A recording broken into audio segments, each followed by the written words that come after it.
বিশাল ঢাকা শহরের সব কিছুতেই রয়েছে বিশালতা, রয়েছে ভোগান্তি। এই ভোগান্তি সারা জীবন তো আছেই, আছে মৃত্যুর পরেও। মানুষের সম্পদের লোভ, দুর্নীতি ও বাড়ি গাড়ির নেশা এই ভোগান্তিকে আরও বাড়িয়ে দিয়েছে। মানুষ এখন সম্পদ চায়, ঢাকা শহরে ফ্ল্যাট কিংবা বাড়ির মালিক হতে চায়। যার একটি আছে সে আরও চায়। সে এমনভাবে অট্টালিকা তৈরি করে যেন এই পৃথিবীতে সে চিরস্থায়ী। যে মানুষ বাঁচবে হয়তো 70-80 বছর, সে 400 বছরের গ্যারান্টি ও ওয়ারেন্টিওয়ালা টাইলস, মার্বেল পাথর লাগায়, আর কথায় কথায় বাড়ি বাড়ি করে। বাড়ি বাড়ি কররে বান্ধা, এই বাড়ি তো তোমার নয়। মাটির নিচে 3.5 হাত জায়গা, ওই বাড়ি তো তোমার হয়। দর্শক মণ্ডলী, সেটি শুনে এসেছি। আমাদের এই যে বাড়ি গাড়ি কোনো কিছুই আমাদের না। মাটির নিচে যে 3.5 হাত জায়গা, সেটি আমাদের স্থায়ী ঠিকানা, এটুকুই জানতাম। কিন্তু আজকে কবরস্থানে এসে জানতে পারলাম যে এই কবরের যে স্থায়ী জায়গা সেটুকু আপনার না। সেটুকুর জন্য আপনাকে মাসে মাসে ভাড়া গুনতে হবে, এবং সেটি যদি না গোনেন একটি নির্দিষ্ট সময় পর আপনার সেই কবরটি তুলে সেখানে অন্য কাউকে দাফন করা হবে। এখানেই শেষ না, আমরা জানতে পারলাম যে গরিবের কবর আর ধনীদের কবরের মধ্যে রয়েছে একটা বড় পার্থক্য। ঢাকা শহরে প্রতিনিয়ত জনসংখ্যা বেড়ে চলছে, ফলে মানুষের মৃত্যুও বেড়ে চলেছে, কবরেরও প্রয়োজন অনেক বেশি। কথা হচ্ছে এই সমস্যার সমাধান কোথায়? দর্শক মণ্ডলী, এই সমস্যা নিয়ে আজকে কথা বলবো, চলুন আমার সাথে।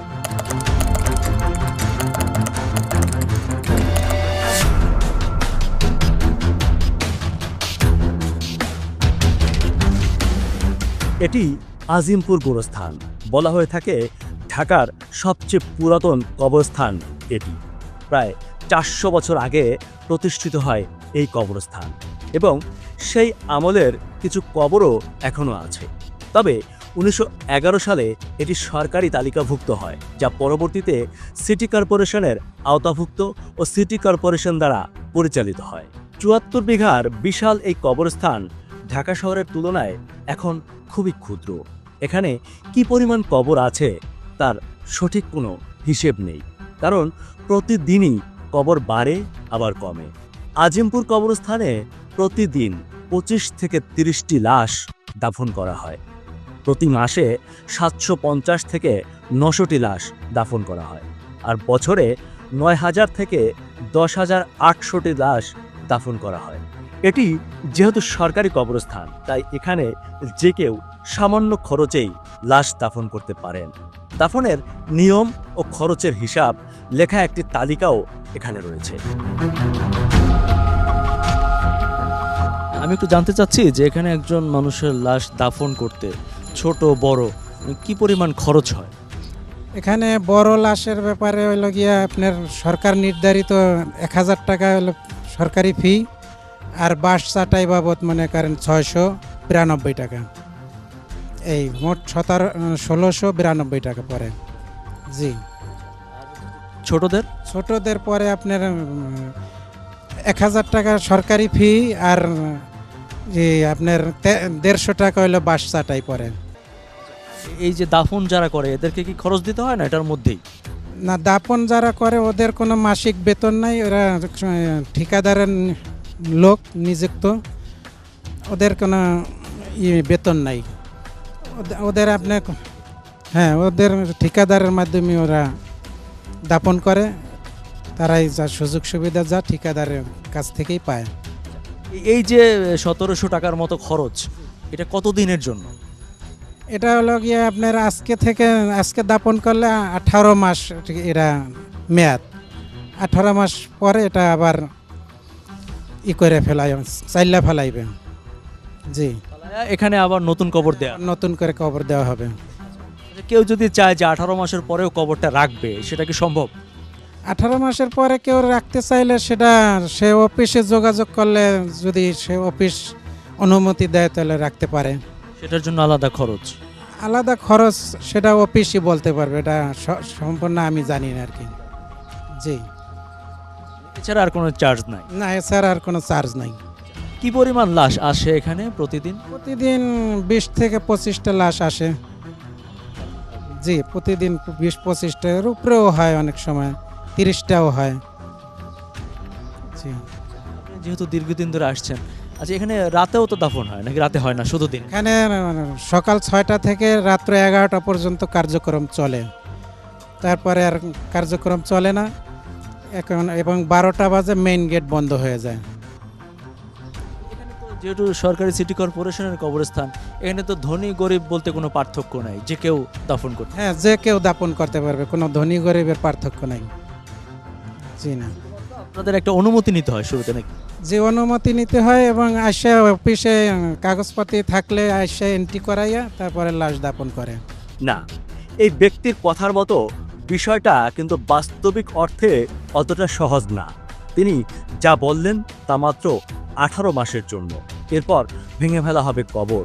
আর আপনি যদি চান আপনার স্বজনের কবর দীর্ঘদিন রেখে দিবেন, তাহলে আপনাকে নিতে হবে কবরের জমি লিজ। আজিমপুর কবরস্থানে 4 ধাপে লিজ দেওয়া হয় কবর। 10 বছরে 5 লাখ, 15 বছরে 10 লাখ, 20 বছরে 15 লাখ, আর 25 বছরে 20 লাখ। এ তো গেল অফিসিয়াল কথা, কিন্তু বাস্তবতা ভিন্ন। 18 মাস তো দূরের কথা, মাত্র 6 মাস পরে এসেও অনেক ক্ষেত্রে কবর খুঁজে পাওয়া যায় না। আর কবরের লিজ নিতে লাগে স্ট্রং লবিং, মাসে মাসে বকশিস। এখানে যাদের কবর রয়েছে তাদের স্বজনদের প্রতি মাসে একবার এখানে এসে দেখে যেতে হয়। এখানকার পরিচর্যাকারীদের বকশিস দিয়ে রক্ষা করতে হয় স্বজনদের কবর।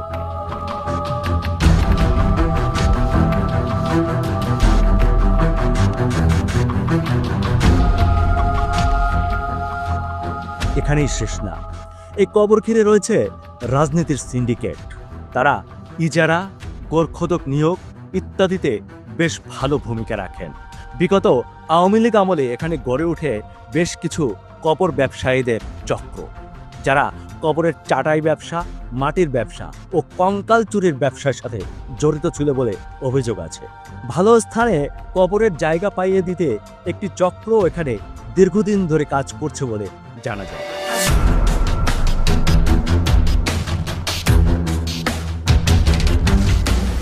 Vision, vision, vision fish. দর্শক মণ্ডলী, এই পৃথিবীতে যারা অহংকার করে, দুর্নীতি করে, লুটপাট করে, অন্যের হক মেরে খায়, কোটি কোটি টাকার দুর্নীতি করে সেই টাকা বিদেশে পাচার করে, আমার মনে হয় এইসব মানুষগুলো কখনো কবরস্থানে আসে না। আপনি যদি কবরস্থানে আসেন তাহলে দেখতে পাবেন যে কি হচ্ছে। আসলে দেখুন, আমার সামনে একটি কবর আছে। এই কবরটি কিছুদিন আগে এখানে একজনের লাশ দাফন করা হয়েছিল। সেই কবরটি আজকে আবার খুঁড়ে সে মাটি সরিয়ে ফেলা হয়েছে, হয়তো নতুন কাউকে আবার এখানে দাফন করা হবে। আপনি যদি আরেকটু খুব কাছ থেকে দেখেন, এখানে যেই ব্যক্তিকে আগে দাফন করা হয়েছিল তার সেই দাফনের কাপড়গুলো এখনও রয়ে গেছে। আমরা দেখতে পাচ্ছি টুকরো টুকরো হয়ে আছে, এবং কোথাও দেখা যায় যে ছোট ছোট হাড়ের টুকরাগুলোও এখনও রয়ে গেছে। গোরখোদক কিছুক্ষণ আগেই এই কবরটি এভাবে পরিষ্কার করেছে। অনেকে কথায় বলে যে দাফনের কাপড় পচে যাওয়ার আগেই শরীর শেষ হয়ে যায়। মানুষ, কেন তুমি এত অহংকারী হও? কেন অহংকার করো? কিসের এত অহংকার? এই কবরগুলো দেখলে মানুষের অহংকার হয়তো কিছুটা হলেও কমতে পারে। জীবন এমনই। এই ব্যক্তি নিজে একজন গোরখোদক, অথচ তারই সন্তানের কবর রয়েছে এখানে। নিজ হাতে সেই সন্তানকে গোসল করিয়েছেন, দাফন কাফন দিয়েছেন। আমার ছেলেটা মাদ্রাসা লেখাপড়া করতো, তো ওই যে করোনার লকডাউন হইলো না, এরপরে মাদ্রাসা একটা বন্ধ দিয়ে দিল, অনেক বড় একটা গ্যাপ। তারপর থেকে ছেলেটা আমার সাথে থাকতো। আমি ওটার লোকেশনটা দিতেছি, এই যে বাংলা ভিশনটা আছে না, এই যে কাঁঠাল বাগান, এর নাম হয় বসকালবাট। ওইখানে আমি গরু পালি, আমার 3টা গাভী আছে, দুধ বিক্রি করি। তো আমার ছেলেটাও ওই যে বাসা বাসায় দুধ বিতরণ করতো, তারপর আপনার ওই যে করতো, ওই যে আপনার এই যে গরু খাবার টাবার আনতো। খেলাধুলার ভিতরে একটু নেশা ছিল। ওই দিনও এই শুক্রবার দিন ছিল জুম্মাবার, ও পান্থবার জামে মসজিদে নামাজ পড়ছে, নামাজ পড়া ও সব আর বাসায় আসেন নাই, অমত অবস্থায় গেছে খেলাধুলার ছিল। এর আসরের পরপর 5টা কি 5:30টার দিকে আমি গরুর খাবার আনতে যাবো, অমত অবস্থা আমার কাছে খবর আছে যে আমার ছেলের মাথায় গুলি লাগছে, হাসপাতালে ভর্তি। তখন তো আমরা পাগলের মতন দৌড়ায় হাসপাতালে জায়গা দিই। আইসিউর বেড, আমার ছেলেটা শোয়া, ওর মাস্ক পরা, শ্বাস প্রশ্বাস কোনো রকম চলতেছে। ডাক্তার জিজ্ঞাসা, স্যার কী অবস্থা? 3% না কত পার্সেন্ট কইলো যে 5 না কি জানি কয়টা আছে। তারপরে আমি তো এই সমস্ত বুঝি না, কইছে রক্ত লাগবো, তো 6-7 ব্যাগের মতন রক্ত দেওয়া হয়েছে। তারপরও আমার ছেলেটার বাঁচে নেই। পরদিন ডাক্তার কয় মারা গেছে। পরে কলাবাগান থানার পুলিশ আছে না, ঢাকা কলাবাগান, এই কলাবাগান থানার পুলিশে ঢাকা মেডিকেলে নিয়ে পোস্টমর্টম করায়া 19 জুলাই তো ওর মাথা গুলি লাগছে, 20 জুলাই ওরা ঢাকা মেডিকেল নিয়ে গেছে। ওতে পোস্টমর্টম করে 21 জুলাই আমাকে কাছে ওর দেহটার দিছে, লাশটা দিছে। আমার জীবনে একটা শখ ছিল যে আমার ছেলে লেখাপড়া করে আলেম হবে, আমি মারা গেলে দোয়া খায়ের করবো, জানাজা পড়বো। আমি আজকে 10-12 বছর যাবত আমি মৃত ব্যক্তির গোসল দিই।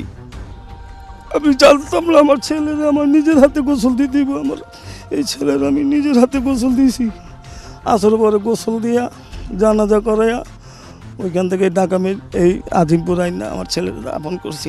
প্রায় সময় আমি এখানে আসি। এই যে আজকে আমাদের এক বোন মারা গেছে, আইলাম, আসে আপনাদের সাথে সাক্ষাৎ হইল।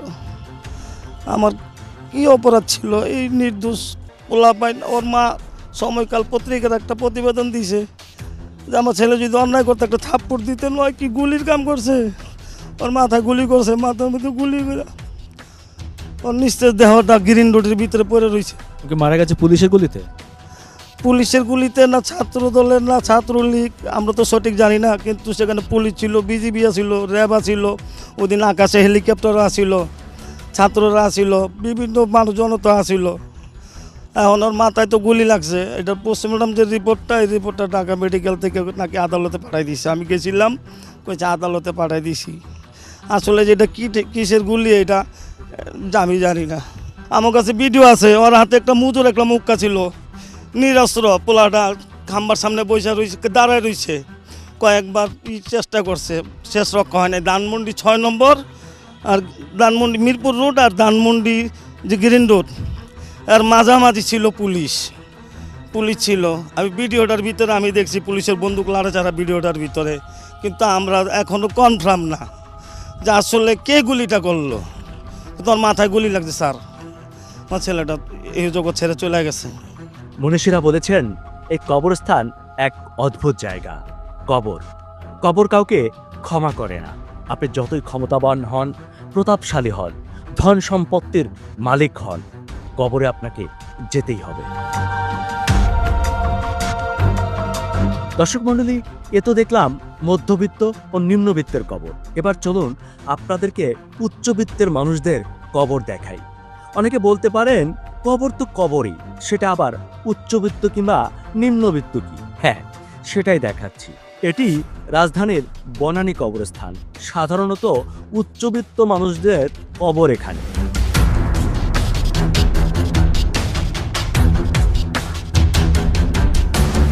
দর্শক মণ্ডলী, এবার আপনাদেরকে আমি নিয়ে এসেছি বনানী কবরস্থানে। অনেকে বলে থাকে এটি বড়লোকদের এবং বিশেষ ব্যক্তিদের কবরস্থান। অনেকেরই নাকি এহকালে স্বপ্ন থাকে শেষ জীবনে কিংবা মৃত্যুর পরে যেন আমার দাফন এই বনানী কবরস্থানে হয়, কারণ বনানী কবরস্থানে দাফন হওয়াটাও একটা স্ট্যাটাসের ব্যাপার। আমরা খবর নিয়ে জেনেছি এখানে বাংলাদেশের বহু রাজনীতিবিদ, মন্ত্রী, এমপি, ব্যারিস্টার, ডক্টর এবং আরও অনেক গুণী মানুষের কবর এখানে রয়েছে। কথিত আছে যেখানে কবরের দামও অত্যন্ত বেশি। এখানে কিছু কিছু কবর রয়েছে যা কোটি টাকার উপরে দাম। অনেকেই বলে থাকে যে এই কবরে কিংবা বনানী কবরস্থানে স্থান পাওয়া নাকি ভাগ্যের ব্যাপার। আসলে কবরে কবরে যে ভেদাভেদ আছে সেটি এখানে আসলে বোঝা যায়। বনানী কবরস্থানে 2 ধাপে লিজ দেওয়া হয়। 15 বছরে 1 কোটি টাকা আর 30 বছরে 1.5 কোটি টাকা। এবার নিশ্চয়ই আমার কথার সাথে একমত হবেন। ঢাকা শহরের মোটামুটি অভিজাত এলাকায় একটি আধুনিক ফ্ল্যাটের চাইতে একটি কবরের জায়গার দাম বহু গুণে বেশি। আপনার এখানে যদি একজন মৃত মানুষ কবর দিতে আসে, তার কি কি খরচ আছে? তার 500 টাকা হলে সরকারি ফি, আর বার চাটাই কবর খোদা ওটা বার চাটাই নেয় 2500 টাকা, আর কবর খোদা ওটা কোনো রেট নাই, ওটা যার যার সামর্থ্য অনুযায়ী দেয়। কেউ 1000 টাকা দেয়, কেউ 500, কেউ 1500, যার যার সামর্থ্য অনুযায়ী। এটা কোনো না, শুধু সরকারি ফি 500 আর বার চাটাই 2500। এই এটা তো জেনারেল হিসাব, কিন্তু যদি ভিআইপি হয় কবর, যেটা ওই জায়গায় সেইটা এখন ভিআইপি ক্ষেত্রে কেউ যদি বাচ্চাটাই তো আর বেশি না, বাচ্চাটাই রেট একই। আর ভিআইপির ক্ষেত্রে কেউ যদি কবর যারা খোঁজে 8-10 জন আছে, ওকে যদি 5,000 টাকা দেয় 5,000 টাকা নেয়, 3,000 দিলে 3,000 নেয়, এটার কোনো রেট নেই। আচ্ছা, এই কবরের মেয়াদ কতদিন? এই কবরের মেয়াদ 2 বছর, 2 বছর পর আবার অন্য কবর হয় ওই কবর। এখানে দেখলাম যে অনেকের কবর আছে দীর্ঘদিন ধরে বাধাই করা, অনেক বড় করে, ভিআইপি যারা, এটা কিভাবে রাখছে? তাই করা যাদের আছে ওনারা মেয়াদি সংরক্ষণ নেছে, মেয়াদি 15 বছর আর 25 বছর। 15 বছরে আগে ছিল আপনার 15 লাখ, আর হয়েছে যেয়া 24 লাখ, আর হইলো যেয়া 45 লাখ।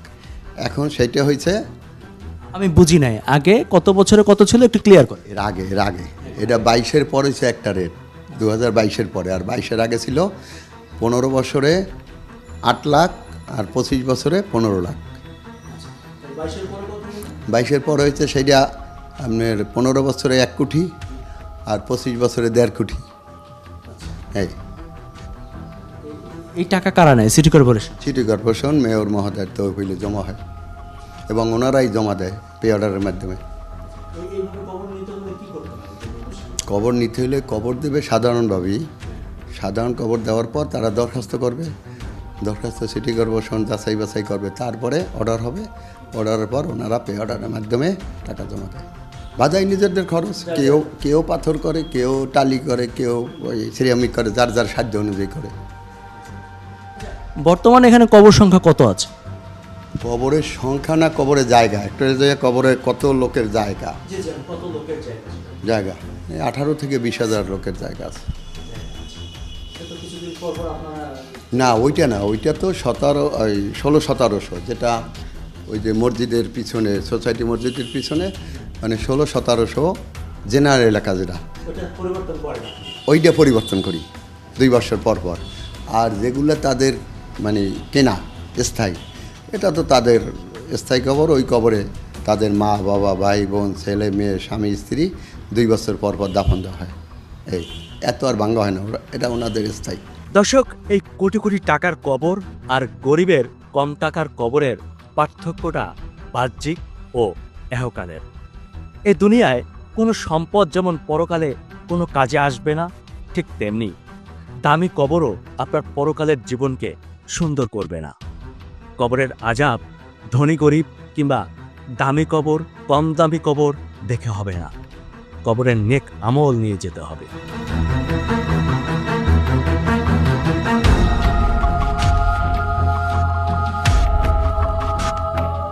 দর্শক মণ্ডলী, একদিন মাটির ভিতরে হবে ঘর, রে মন আমার কেন বাঁধো দালান ঘর। দেখুন না, আমার চারপাশে যারা শুয়ে আছে তারা একদিন এই পথ ধরেই হাঁটছিল, আবার আমরা যারা এই পথ ধরে হাঁটছি তারাও একদিন হয়তো এভাবে কোথাও না কোথাও শুয়ে থাকবো। তাহলে এই দুনিয়াতে কেন এত স্বার্থপরতা, এমনকি কবর নিয়েও এত স্বার্থপরতা কেন? এই পৃথিবীতে আমরা স্বার্থহীন হতে পারলেই সকল সমস্যার সমাধান বলে আমরা মনে করি। দর্শক মণ্ডলী, আপনার চোখ কান খোলা রাখুন, আপনার চোখেও যদি এমন কোনো সমস্যা দেখা দেয় তাহলে আমাদের মাধ্যমে সমাধান খোঁজার চেষ্টা করুন।